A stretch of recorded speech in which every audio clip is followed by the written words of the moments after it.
Welcome to Muscle Maintenance for Thursday, October 18th. This is a level 4 workout with InShape Fitness. I'm Kim Watkins, your trainer. Let's get you going with a warm-up. We'll do 2 warm-up moves. As usual, the same 2 warm-up moves we've been doing all week, and then we're going to do slightly more challenging 6-move set twice. And let's get going with the windmill first. So plant your feet double shoulder width apart, clasp your hands over your head. Make sure your shoulders are back, your chest is high, your tailbone's tucked in, now hinging at your hip. Circle down to the right. Feel the stretch in the lower back as your fingers touch the floor. And then back up to the left, back down to the right, and up to the left, and reverse directions. I call this a windmill. If you ever see this on one of our written workouts, you know this is a warm-up that I call the windmill. It is a really easy warm-up move. Everyone can do it. Everyone should be able to do it. It's a great way to get some blood flowing. Now separate your hands into a big X so your hands are still up above your head at like 45 degrees. And then bring your left elbow to your right knee in front of your body, squeezing your abs. Then stretch back out to the X. Then bring the right knee to the left elbow. Sorry, left. I get so confused when I do this sometimes. It's like rubbing your head and patting your tummy. It's your left elbow, right knee, right elbow, left knee. I know you've got it. You've got 5 more seconds doing it, and then we're going to start the set. The first move, we've been doing kicks all week, right? And we added yesterday a squat. Today we're going to do the same move, the squat, with the kick, but you're going to do 2 kicks before putting your foot down. So it adds a little bit of a stability work because the stable leg, the leg that is on the ground while your other leg is kicking, has to isometrically contract all those little muscles in order to keep the body upright and strong and be able to kick with power. You're using your core, so it just accentuates the difficulty level a little bit. All right, so plant your feet shoulder width apart. Shift your weight to your heels as you squat down. Inhale on the way down. As you exhale, press your heels into the ground. Squeeze your glutes and then lift your right knee up with your foot flexed. Kick the foot out. Kick it out again. Put it back down on the ground. And then lower right back into the squat. It's all fluid, right? There's no sort of stop-start part of each of the components of this move. Everything has this rhythm. So now you're down into the squat again. When you come up the second time, you kick out with the left foot twice. It's kick, kick, and then back into the squat. Right leg up, kick, kick, back down to the squat. Keep it going. You've got another couple of seconds. And finish the one you're on. Fantastic. Okay, now we're doing our walkout move. So today, you're going to combine the Spider-Man with the push-up.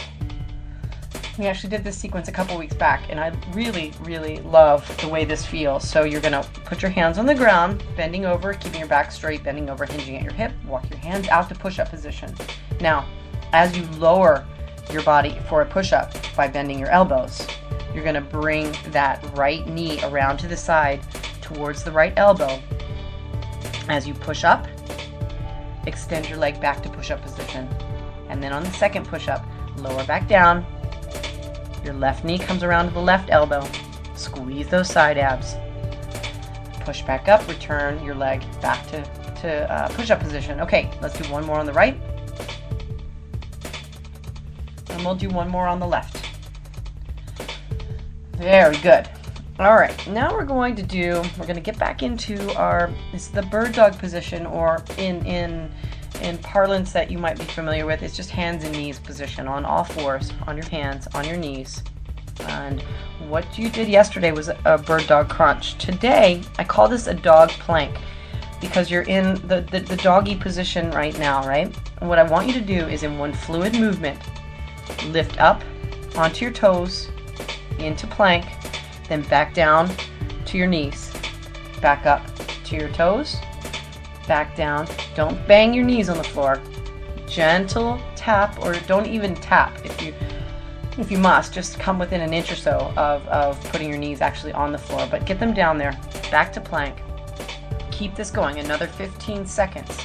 It's a a somewhat aerobic plank, but it will obviously affect the stability of the core muscles, which is what the purpose of this sort of component is. We were focusing mostly on the back with the bird dog, obviously the paraspinal muscles with the bird dog and the bird dog crunch, but this one just adds a little bit of an aerobic oomph to that particular move. So there you have it. That's the dog plank.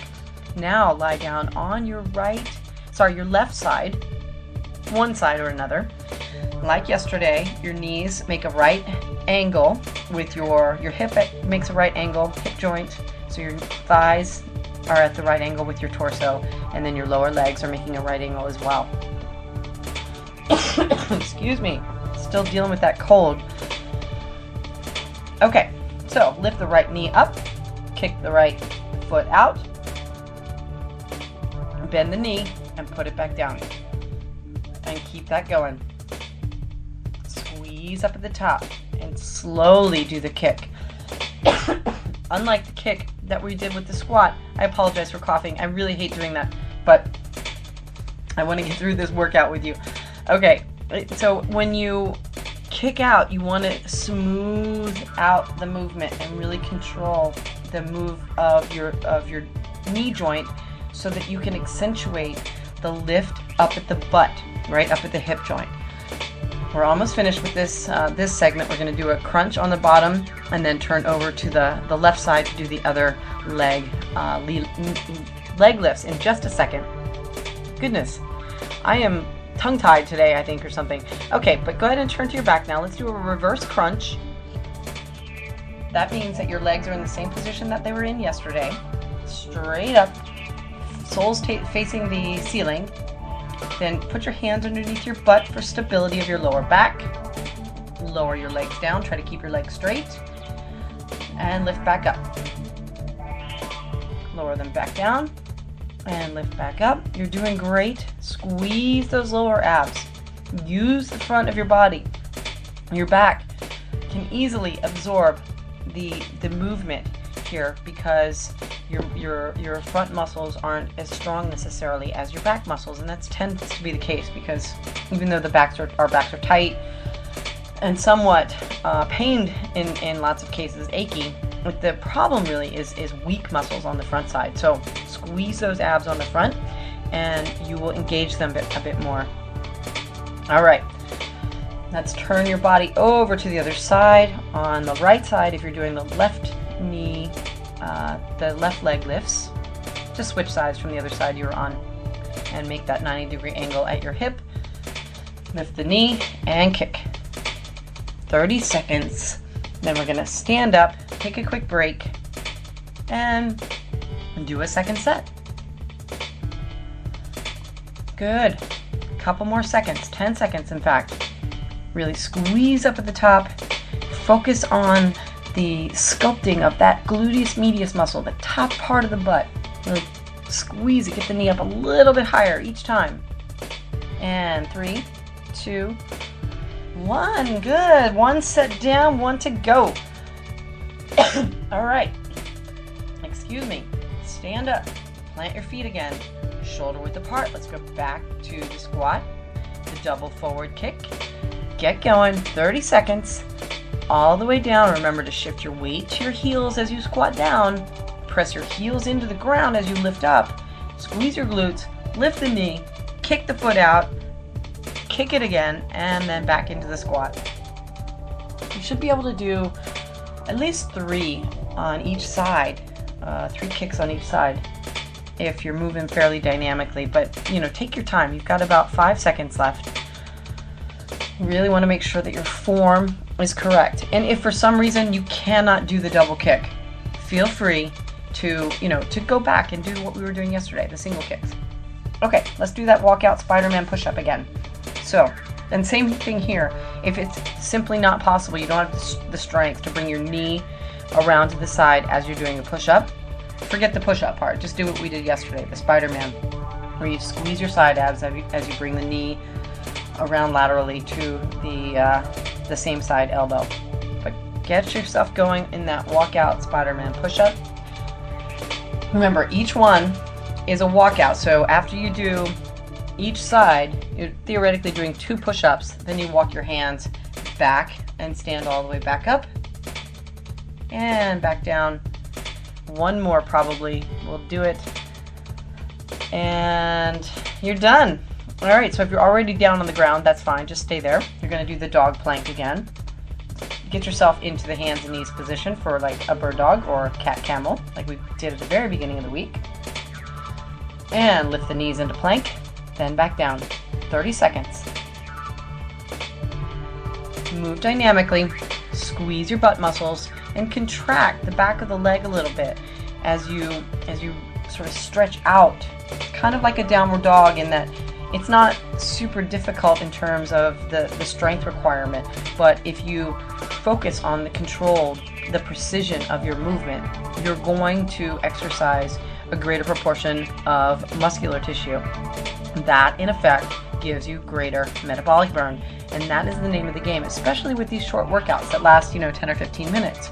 This is all you got, then, which hopefully it's not, but if you're just doing this part, these workouts each day during your work week, you're basically doing as much as is required to maintain your body's physique, the composition that you currently have. You're not going to lose a ton of weight this way, but we have, of course, lots of ways for you to do that, so feel free to contact me if that's what you're looking for. Go ahead and lower yourself back down on the side now, on your left side. Let's do those right leg lifts. The knee is in front of the body, 90-degree angle. Lift up, kick the foot out. The muscle maintenance workouts are designed to be maintenance workouts, right? You need to do something every day. So if you start out Monday and you're kind of hungover, if you will, from the weekend and having family time and fun time, you start off easy, work your way into Friday where it's really challenging workout, and at least it's something. It's 15 minutes of it fairly intense exercise every single day, and that's really fantastic. You combine it with a short jog here and there, taking the stairs at work, going for a walk after dinner, or maybe going for a bike ride on the weekends, or getting a little crazy and competing in some charity events or whatever it is you're doing. And there you have it. It's really not that hard. You just can't sit around. The biggest problem is getting up in the morning and going right to the office. That hands down is the biggest problem. Okay, reverse crunch now. Hands underneath the butt, feet in the air, lower your legs, squeeze, and lift back up. Really focus on squeezing those lower abs and your hip flexors. Very good. Breathe continuously here. There's no breathing pattern that perfectly makes sense. So just make sure that you're breathing in through your nose, out through your mouth. You're really exchanging oxygen and carbon dioxide, because that's what the muscles want you to do. You've got a few more seconds. Almost finished here. Now, 3, 2, 1. Turn your body over to the right. And let's do those left leg kicks. Lift and kick. Lift and kick. Knee lift, kick out. That's it. Tomorrow we're going to do one more lateral leg lift. That is one of my favorites, actually. And it's a combination of 2 things. We'll do 15 seconds of one and then 15 seconds of another. And what else are we going to be doing tomorrow? We're going to be doing a little more jumping. One move we're going to take into a jump. And we'll be doing some fun stuff. So hopefully you're going to be joining me tomorrow for the level 5 workout for muscle maintenance this week. I'm Kim Watkins, and I am your trainer. If you have any questions for me, visit my website at inshape-fitness.com. We're on Facebook, we're on Twitter, we're out there. I'm in New York City, but I'm literally anywhere you need me to be. So let me know if I can help you in any way. Have a great day.